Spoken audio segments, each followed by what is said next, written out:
नमस्कार मंडळी, मी मनीष काविनकर तुम्हा सर्वांचं मनापासून स्वागत करतो आणि तुम्हा सर्वांना होळीच्या खूप खूप खूप शुभेच्छा देतो। होळी हा भारतातील एक प्रमुख सण आहे। फाल्गुन महिन्याच्या पौर्णिमेच्या रात्री होळी पेटवली जाते आणि दुसऱ्या दिवशी रंगांची उधळण करत रंगपंचमी साजरी केली जाते।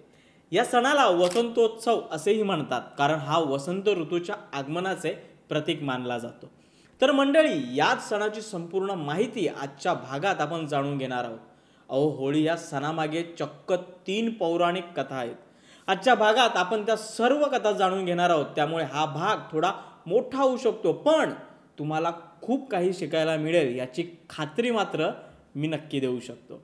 त्यामुळे हा भाग शेवटपर्यंत पहा, कारण या भागाच्या शेवटी एक प्रश्न देखील विचारणार आहे, ज्याचं उत्तर या भागातच कुठेतरी असणार आहे। तर भाग शेवटपर्यंत नक्की पहा आणि उत्तर आम्हाला कमेंट करून कळवा। होळी कशी साजरी करतात ही तर दरवर्षी आपण पाहतो आणि साजरी देखील करतो, त्यामुळे मी तुम्हाला ते काही सांगत बसणार नाही। पण तुम्हाला हे माहित आहे का की हा एक सण साजरा करण्यामागे 3 पौराणिक कथा आहेत। आजच्या भागात आपण याच पौराणिक कथा जाणून घेण्याचा प्रयत्न करणार आहोत। सर्वात पहिली आणि जास्त प्रचलित कथा आहे भक्त प्रल्हाद आणि होलिका। भक्त प्रल्हादाची कथा हिंदू धर्मातील एक पौराणिक कथा आहे, जी नारायण भक्ती आणि सत्य आणि धर्माच्या विजयाचे प्रतीक आहे। ही कथा विष्णू पुराण आणि भागवत पुराणामध्ये उल्लेखलेली आहे। प्रल्हाद हा राक्षसांचा राजा हिरण्यकश्यपू याचा पुत्र होता। हिरण्यकश्यपूला अत्यंत गर्व होता की तो अमर आहे आणि संपूर्ण विश्वावर त्याचे वर्चस्व आहे। त्याने कठोर तपश्चर्या करून ब्रह्मदेवाकडून एक अद्वितीय वरदान प्राप्त केले होते। त्याला कोणताही मानव किंवा प्राणी ठार मारू शकणार नाही, त्याचा मृत्यू दिवसा किंवा रात्री होणार नाही, त्याचा मृत्यू पृथ्वीवर किंवा आकाशात होणार नाही, त्याला कोणतेही शस्त्र मारू शकणार नाही, त्याचा मृत्यू घरात किंवा घराबाहेर होणार नाही। हे वरदान मिळाल्यानंतर हिरण्यकश्यपूचा अहंकार वाढला आणि त्याने स्वतःलाच देव मानायला सुरुवात केली। त्याने सर्वांना आदेश दिले की फक्त त्याचीच पूजा करावी आणि इतर कोणत्याही देवाची उपासना करू नये। प्रल्हाद हा लहानपणापासूनच भगवान विष्णूचा परम भक्त होता। त्याची आई कयाधू हिने गरोदरपणी नारद ऋषींकडून विष्णू भक्तीचे ज्ञान घेतले होते, त्यामुळे गर्भातच प्रल्हादावर भक्तीचे संस्कार झाले होते। जेव्हा प्रल्हाद मोठा झाला तेव्हा त्याला शिक्षणासाठी दैत्यगुरु शुकाचार्य यांच्याकडे पाठवले गेले, परंतु इतर राक्षस मुलांसारखा न राहता तो सतत भगवान विष्णूची भक्ती करत असे। त्याने आपल्या वडिलांच्या विरुद्ध जाऊन सांगितले की भगवान विष्णूच खरे रक्षणकर्ते आहेत आणि तेच सर्वोच्च शक्ती आहेत। हिरण्यकश्यपूला हे सहन होईना आणि तो आपल्या पुत्रावर चिडला। त्याने त्याला विष्णू भक्ती सोडण्याचा आदेश दिला, पण प्रल्हादाने स्पष्ट नकार दिला। प्रल्हादाने विष्णू भक्ती सोडावी म्हणून हिरण्यकश्यपूने त्याला ठार मारण्यासाठी अनेक प्रकारचे प्रयत्न केले, पण प्रत्येक वेळी तो वाचला।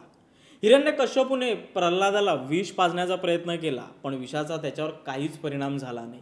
त्याला एका उंच डोंगरावरून खाली फेकले गेले, पण विष्णूने त्याला सुरक्षित ठेवले। त्याला विषारी नागांमध्ये फेकण्यात आले, पण नागांनी त्याला काही हानी पोचवली नाही। त्याला क्रुद्ध हत्तीच्या समोर टाकण्यात आले, पण हत्तीने त्याला इजा देखील पोचवली नाही। शेवटी हिरण्यकश्यपूच्या बहिणीला होलिकेला एक वरदान होते की तिला अग्नी जाळू शकत नाही। हिरण्यकश्यपूने होलिकेला प्रल्हादाला अग्नीमध्ये घेऊन बसण्यास सांगितले, पण भगवान विष्णूच्या कृपेने होलिका जळून भस्म झाली आणि प्रल्हाद सुरक्षित राहिला। याच घटनेच्या स्मरणार्थ होळीचा सण साजरा केला जातो। हिरण्यकश्यपूला वाटले की आता त्याने स्वतःच प्रल्हादाला मारले पाहिजे। एका संध्याकाळी हिरण्यकश्यपूने प्रल्हादाला विचारले, तुझा विष्णू जर सर्वत्र आहे तर तो या खांबात आहे का? प्रल्हादाने उत्तर दिले, होय, तो सर्वत्र आहे, अगदी या खांबातही आहे। क्रोधाने भरलेला हिरण्यकश्यपू त्या खांबावर प्रहार करतो। त्या क्षणी खांब फाटतो आणि त्यातून भगवान विष्णू नरसिंहाच्या रूपात अर्धा सिंह अर्धा मानव म्हणून प्रकट होतात। भगवान नरसिंहाने हिरण्यकश्यपूला उचलले आणि संध्याकाळच्या गोधूळ वेळी ना दिवस ना रात्र एका घराच्या उंबरठ्यावर, ना घरात ना बाहेर, त्याच्या मांडीवर ठेवून, ना पृथ्वीवर ना आकाशात, नखांनी फाडून ना शस्त्राने त्याचा वध केला। अशा प्रकारे ब्रह्मदेवाने दिलेल्या वरदानाचे उल्लंघन न करता भगवान विष्णूने हिरण्यकश्यपूचा नाश केला। भक्त प्रल्हादाची कथा भक्ती, श्रद्धा, सत्य, अहंकाराचा नाश आणि दैवी कृपेचा महत्त्व शिकवते. आजही प्रल्हाद हा अनन्य भक्तीचे सर्वोत्तम उदाहरण मानला जातो आणि त्याच्या कथेच्या स्मरणार्थ होळी साजरी केली जाते. यानंतरची दुसरी कथा आहे भगवान शंकर आणि कामदेवाची कथा. कामदेव आणि भगवान शंकर यांच्याशी संबंधित कथा ही शिवपुराण आणि अन्य हिंदू ग्रंथांमध्ये सापडते. ही कथा मुख्यतः शिवाच्या कठोर तपश्चर्येत कामदेवाच्या धाडसाचे फळ आणि शिव पार्वती विवाहासाठी झालेल्या घटना याभोवती फिरते. भगवान शंकरांनी सतीच्या आत्मदहनानंतर वैराग्य स्वीकारले आणि तपश्चर्येला लागले. दुसरीकडे दैत्यराज तारकासुराने कठोर तप करून ब्रह्मदेवाकडून वरदान मिळवले होते की त्याचा वध फक्त भगवान शिव आणि पार्वती यांचा पुत्र करू शकेल. परंतु शिव स्वतः ध्यानात मग्न होते आणि विवाह करण्यास इच्छुक नव्हते. त्यामुळे तारकासुराला मारण्यासाठी शिवपुत्र जन्माला येणे आवश्यक होते. पण त्यासाठी शिव पार्वती विवाह घडवून आणणे अत्यंत आवश्यक होते. देवतांना हे समजले की फक्त कामदेवच प्रेम आणि आकर्षणाचा देव भगवान शिवांना प्रेमाच्या बंधनात अडकवू शकतो. म्हणूनच देवतांनी कामदेवाला विनंती केली की त्याने शिवाच्या तपश्चर्येत विघ्न निर्माण करावे आणि त्यांना पार्वतीकडे आकर्षित करावे. कामदेव आपल्या पत्नी रती आणि सहाय्यक वसंत ऋतू म्हणजेच वसंत देव यांना सोबत घेऊन कैलास पर्वतावर पोहोचतो. कामदेवाने आपल्या शक्तीने कैलास पर्वतावर वसंत ऋतू निर्माण केला, ज्यामुळे सगळीकडे मोहक फुले उमलली, पक्ष्यांचे कूजन सुरू झाले आणि वातावरणात प्रेमाची लहर पसरली. पार्वतीने भगवान शिवांच्या तपश्चर्येची मनोभावे सेवा करण्यास सुरुवात केली. शेवटी योग्य वेळ पाहून कामदेवाने आपल्या प्रेमबाणाने भगवान शिवांच्या मनात प्रेमाची भावना निर्माण करण्याचा प्रयत्न केला. परंतु भगवान शिव हे योगी आणि महादेव होते. त्यांना संसारातील मोह अजिबात नव्हता. कामदेवाचा बाण लागताच भगवान शिवाचा ध्यानभंग झाला. त्यांना हे समजले की कोणीतरी त्यांची तपश्चर्या भंग करण्याचा प्रयत्न करत आहे. रागाने भगवान शिवांनी आपला तिसरा नेत्र म्हणजे तिसरा डोळा उघडला. त्या डोळ्यातून निघालेल्या प्रचंड ज्वाळांमध्ये कामदेव क्षणात भस्म झाला. कामदेवाचा वियोग पाहून त्याची पत्नी रती ही विलाप करू लागली आणि भगवान शिवांना विनंती करू लागली की तिला तिचा पती परत द्यावा. रतीच्या भक्तीमुळे भगवान शिव प्रसन्न झाले आणि तिला वर दिला की कामदेव जरी शरीररहित झाला असला तरी तो प्रत्येकाच्या मनात प्रेम आणि आकर्षण निर्माण करेल.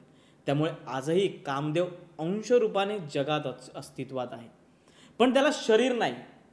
वसंत ऋतूमध्ये साजरा केला जाणारा हा शिव पार्वतीच्या प्रेमाच्या सुरुवातीचं प्रतीक म्हणून हा सण साजरा केला जातो.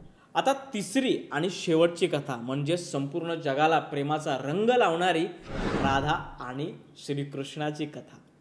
होळी हा हिंदू धर्मातील सर्वात रंगीबिरंगी आणि आनंदाचा सण आहे. विशेषतः वृंदावन आणि बरसाणा येथे होळी हा भगवान श्रीकृष्ण आणि राधा यांच्या प्रेमकथेशी जोडला जातो. श्रीकृष्ण आणि राधेच्या लीला आणि त्यांच्यातील प्रेमभावना यामुळेच होळीला रंगांची होळी असे म्हटले जाते. श्रीकृष्ण हा गौरवर्णी म्हणजे निळसळ वर्णाचा होता, कारण तो कंसाने पाजलेल्या विषारी दुधामुळे जन्मतः गडद वर्णाचा झाला होता. कृष्णाला चिंता वाटायची की गोरवर्णी राधा त्याच्यावर प्रेम करेल का. त्याने याबाबत आई यशोदेची विचारणा केली.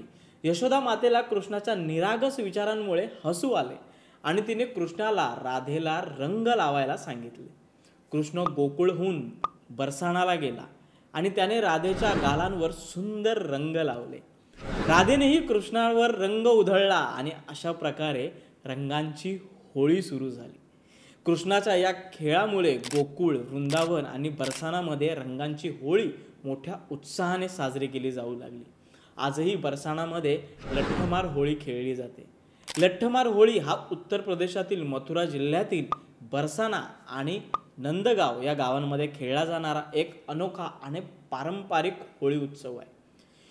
पुराणानुसार भगवान श्रीकृष्ण आपल्या मित्रांसोबत नंदगाव या आपल्या गावातून बरसाणा येथे येत आणि राधा व तिच्या सखींसोबत रंगांची होळी खेळत. कृष्ण त्यांना रंग लावत आणि छेडछाड करीत. मात्र राधेच्या सखींना हे आवडत नसे, त्यामुळे त्या लाठ्यांनी कृष्ण आणि त्याच्या सख्यांना पळवून लावत असत. हीच गोष्ट पुढे एक परंपरा म्हणून साजरी केली जात आहे. आजही दरवर्षी नंदगावातील पुरुष बरसाण्यात जातात आणि तिथल्या स्त्रिया त्यांना लाठ्यांनी मारतात. पुरुष या लाठ्यांचा बचाव करण्याचा प्रयत्न करतात. लठ्ठमार होळी ही केवळ रंगांची होळी नसून ती प्रेम, मस्ती आणि परंपरेचा मिलाप आहे. भगवान श्रीकृष्ण आणि राधेच्या खेळकर लीलेचे प्रतीक म्हणून हा सण साजरा केला जातो. आजही हजारो पर्यटक आणि भक्त या अनोख्या होळीचा आनंद घेण्यासाठी मथुरा बरसाना येथे हजेरी लावतात. होळी खेलो रे नंदलाला. जशी लठ्ठमार होळी तशीच आपल्या महाराष्ट्रात, आपल्या कोकणात शिमगा खूप प्रसिद्ध आहे. शिमगा हा कोकणातील पारंपरिक सण आहे, जो होळीच्या निमित्ताने मोठा जल्लोषाने साजरा केला जातो. हा सण मुख्यतः शेतकरी आणि मच्छीमार समुदायाचा उत्सव असून तो वाईट शक्तींवर चांगल्याच्या विजयाचे प्रतीक मानला जातो. महाराष्ट्रातील इतर भागांमध्ये जिथे फाल्गुन पौर्णिमेला होळी पेटवली जाते, तिथे कोकणात शिमगोत्सव म्हणजे शिमगा अधिक महत्त्वाचा मानला जातो. कोकणात अशी लोककथा आहे की प्राचीन काळी काही राक्षस आणि वाईट शक्ती लोकांना त्रास देत असत. या दुष्ट शक्तींना नष्ट करण्यासाठी गावकरी एकत्र येऊन आग लावून त्या शक्तींना नष्ट करत. यानंतर आनंद साजरा करण्यासाठी नृत्य, गाणी आणि जल्लोष केला जात असे. हाच परंपरेचा भाग म्हणून शिमगोत्सव साजरा होतो. शिमगा हा शेती आणि निसर्गाशी जोडलेला सण आहे. हिवाळ्याचे पीक कापून हातात नवीन धान्य आल्यावर शेतकरी आनंदाने हा सण साजरा करतात. संपूर्ण वर्षभर कष्ट केल्यानंतर शिमगा हा विश्रांती आणि आनंदाचा काळ मानला जातो. महाभारतानुसार पांडवांनी 12 वर्षे वनवास आणि 1 वर्ष अज्ञातवासात घालवले. त्यानंतर ते समाजात पुन्हा परतले तेव्हा त्यांच्या स्वागतासाठी मोठा सोहळा झाला. अशी मान्यता आहे की कोकणातील शिमगा हा त्या स्वागत सोहळ्याच्या आठवणीप्रमाणे साजरा केला जातो. शिमग्याच्या पहिल्या दिवशी गावकऱ्यांनी एकत्र येऊन मोठ्या उत्साहात होळी पेटवली जाते. लोक यावेळी भजन, अभंग, पारंपरिक लोकगीते गातात. कोकणात शिमग्याच्या वेळी गावातील ग्रामदेवतेला वंदन केले जाते. काही ठिकाणी देवी देवतांच्या पालख्या गावभर फिरवण्याची परंपरा असते. शिमगा हा केवळ होळीचा सण नसून तो कोकणातील लोकांच्या संस्कृती, परंपरा आणि एकतेचे प्रतीक आहे. या सणादरम्यान गावकऱ्यांमध्ये प्रेमभाव वाढतो आणि पारंपरिक लोककला आणि संस्कृती जोपासली जाते. त्यामुळे शिमगोत्सव हा कोकणातील लोकांसाठी फक्त रंगांचा नव्हे तर त्यांच्या ओळखीचा आणि अस्मितेचा सण आहे. होळी हा केवळ रंगांचा सण नसून तो एकता, प्रेम, आनंद आणि वाईटावर चांगल्याच्या विजयाचे प्रतीक आहे. विविध कथा आणि परंपरांमुळे या सणाला अनोखी ओळख आहे. भारतभर हा सण वेगवेगळ्या पद्धतीने साजरा केला जातो, पण त्यामागील उद्देश आनंद साजरा करण्याचा आणि स्नेह वाढवण्याचा असतो. त्यामुळे होळी हा केवळ रंगांचा उत्सव नसून तो सामाजिक एकता आणि संस्कृतीचे प्रतीक आहे. बुरा न मानो, होली है. तर मंडळी, कशी वाटली आजची संपूर्ण माहिती? कधी विचार केला होतात का दरवर्षी अगदी उत्साहाने साजरा करणाऱ्या या प्रेमाच्या सणामागे इतक्या कथा दडलेल्या असतील? जर खरंच इतक्या मेहनतीने सांगितलेली ही माहिती तुम्हाला आवडली असेल तर न विसरता लाईक आणि शेअर करा. आणि हो, असेच माहितीपूर्ण भाग तुमच्यासाठी घेऊन यावं असं वाटत असेल तर चॅनलला सबस्क्राईब नक्की करा. आणि हो, जाताय कुठे? आजचा आपला प्रश्न बाकी आहे की? तर आजचा आपला प्रश्न आहे की होळी सणाचा संबंध कोणत्या 3 प्रमुख पौराणिक कथांशी आहे? चला तर मग तुम्ही उत्तर कमेंट बॉक्समध्ये द्या. तोपर्यंत मी लागतो पुढच्या भागाच्या तयारीला. पण तुम्ही काही ना काही वाचत राहा, कारण वाचाल तर वाचाल.